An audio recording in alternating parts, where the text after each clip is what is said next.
3 concerns the question of the expansion of green employment within green jobs within the context of addressing current economic crisis. Thank you. The government. Government policies have already ensured that about 880,000 people in the United Kingdom are employed in the green sector. The policies announced in Budget 2009 provide over 1.4 billion additional targeted support for the low-carbon economy. These, together with announcements made since last autumn, will enable an additional 10.4 billion, thank you very much, of low-carbon and energy investment over the next 3 years. This will employ around 20,000 people in construction and installation in the short term and provide the foundations for strong growth of the green sector in the future.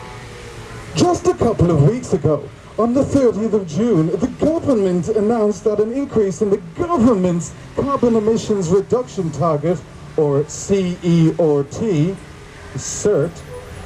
will enable £3.5 billion extra investment on energy efficiency and whole house green makeovers for British homes by 2012. The government's Low Carbon Investment Fund will provide £405 million to support key low carbon energy sectors. These include clean coal, with 4 commercial scale carbon capture and storage demonstration plants planned, new nuclear power, renewable energy and ultra-low carbon vehicles. The government has supported renewable energy for some time, though the renewables obligation and the level of support provided this way for offshore wind was increased by 50% this April, and there are plans for increasing this yet further in the near future. The government also announced the introduction of a feed-in tariff last year, thank you, to help small-scale renewable technologies, and is further committing £45 million in immediate support. We believe we have the policies to bring about an investment of around £100 billion in renewables by year 2020, which will ensure the attainment of our target of 15% of energy supplies from renewables by that date. In the field of low-carbon vehicles, the government is introducing a £250 million scheme to deliver a green motoring transformation, which will reduce the price of electric and hybrid plug-in cars by £2,000 to £5,000. The government is also investing in energy efficiency with a £365 million to facilitate a step change in the efficiency of businesses, the public sector and homes. The government is confident it is setting the agenda for a new era of activism in building a low-carbon Britain, balancing the need for energy security with the need to reduce emissions. Taking account the limitations imposed by current economic circumstances, the government believes these proposals combine a high level of ambition with solid social realism. Thank you. That's dominated the world over the course of the last 3 decades has been to cause the biggest recession since the 1930s and push the planet ever closer to the edge of environmental disaster.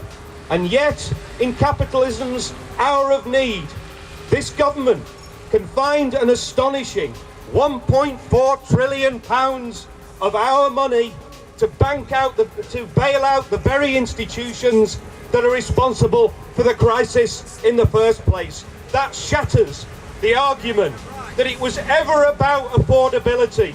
The question of meeting social need, the question of tackling climate change was never one of affordability, and always was and always will be a question of political priorities. The market is the cause and not the solution. When politicians won't act, it's a mass movement that we need, a mass movement that even Ed Miliband tells us that society needs. Part of this campaign has been an initiative launched through the campaign against climate change with a number of unions and sympathetic academics to go beyond the rhetoric of green jobs and a Green New Deal, to draw up a detailed plan to show that it's entirely possible to create at least 1 million green jobs in buildings, transport, renewables, and in conversion of manufacturing in areas like arms, nuclear, and motor industry into clean and socially useful production. It's not about drawing up a document for putting on a shelf. We want to show that you can't rely on the market, and if anyone has any doubt about that, just look at what's happening to our brothers and sisters in the Isle of Wight at Vestas.